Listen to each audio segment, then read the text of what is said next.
अब हम तीसरे टाइप के क्वेश्चन पर जाएंगे। उससे पहले एक बार थोड़ा रिवाइज करेंगे। हमने सीखा है कि फ्रैक्शन को अगर हमें परसेंटेज में बदलना है तो हम 100 से मल्टीप्लाई करते हैं। अगर आपको क्वेश्चन आए कि 3/5 को परसेंटेज में बदलिए, simply multiplied by 100 and simplify. 5 2 जा 10 20, 5 1 जा 5, 5 20 जा 100. You can even divide 100 by 5, answer will be 20, and 3 multiplied by 20 is 60.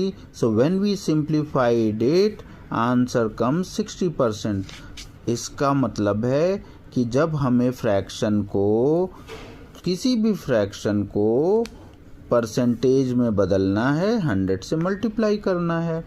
और अगर हमें परसेंटेज दिया हो, मान लीजिए 50% दिया है, 75% दिया है, 35% दिया है, कोई भी परसेंटेज वैल्यू दी है, उसको अगर हमें फ्रैक्शन में बदलना है, उल्टा करना है, फ्रैक्शन से परसेंटेज में बदलना है, 100 का मल्टीप्लाई किया था, और परसेंटेज को फ्रैक्शन में बदलना है तो हमने 100 से डिवाइड किया, क्योंकि हमेशा 100 के अगेंस्ट में ही परसेंटेज वैल्यू होती। 50% का मतलब है कि ये whole value, whole number is 100 and this value is 50, hence 50/100 is the percentage value, 50/100 is the fractional value. तो 50 को जब 100 से डिवाइड करेंगे तो फ्रैक्शनल वैल्यू आ जाएगी।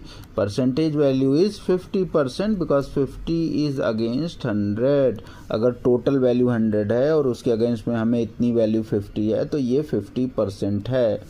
आगे बढ़ते हैं तो हमने ये सीखा कि जब कोई वैल्यू 100 होती है तो उसके अगेंस्ट में जो भी वैल्यू हम लिखते हैं वो 50 होती है।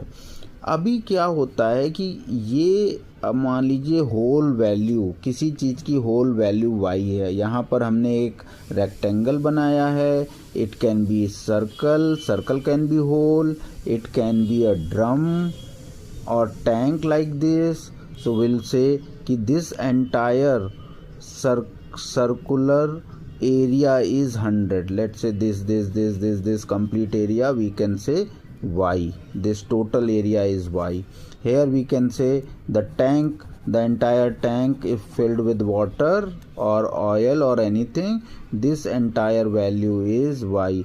The whole value of anything, whether it is a rectangle or a tank or drum or a circle or even a football which has a volume inside it, is y. Total value is y always. And just